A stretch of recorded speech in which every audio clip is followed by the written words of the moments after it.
Hello, I'm Mick Beresford. I'm Associate Principal at Oasis Academy Aspinall in Manchester.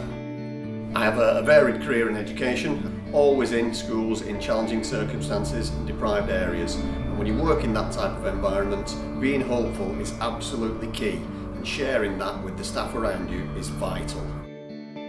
It's not always easy to remain hopeful, but it's that very same hope that has to become your motivator. Once people can see your hope and your motivation, that becomes infectious and it spreads among staff and children and the community. A good example of how I've used hopefulness and trust with my team, I inherited a teacher who was an NQT at the time. I did have concerns. I put my faith in that member of staff and I worked very closely alongside her. My hope in her has been totally repaid, and she is now a very, very hopeful person. She inspires many others around her. Remaining hopeful has meant that we've built trust amongst the team, and when I say team, I mean staff and children and parents and the whole community. My name's Ruth Durnley and I'm the CEO of Stop the Traffic. The other day I was wondering what keeps me going. What is it that makes me keep looking at the big picture or try and find a way through my to-do list? And I decided that the currency for living was hope. Hope was the thing that even in the darkest moments kept me turning my face to the wall and walking on.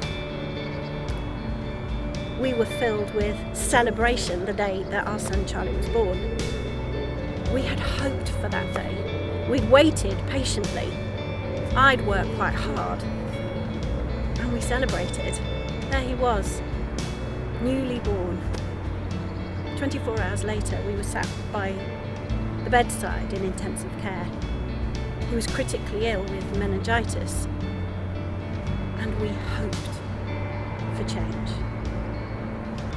We cried in despair, because hope is born in those struggles and those moments, just as much, if not more, than the moments of celebration.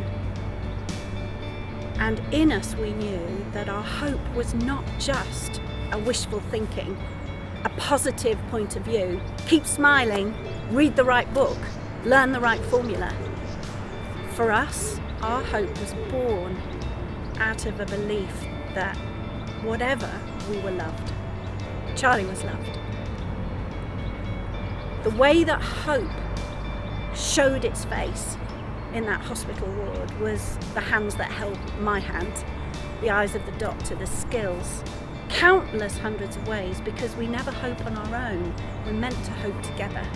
Oasis is a global movement of people who want to hope together, who seek to work together to see that change. The currency for living.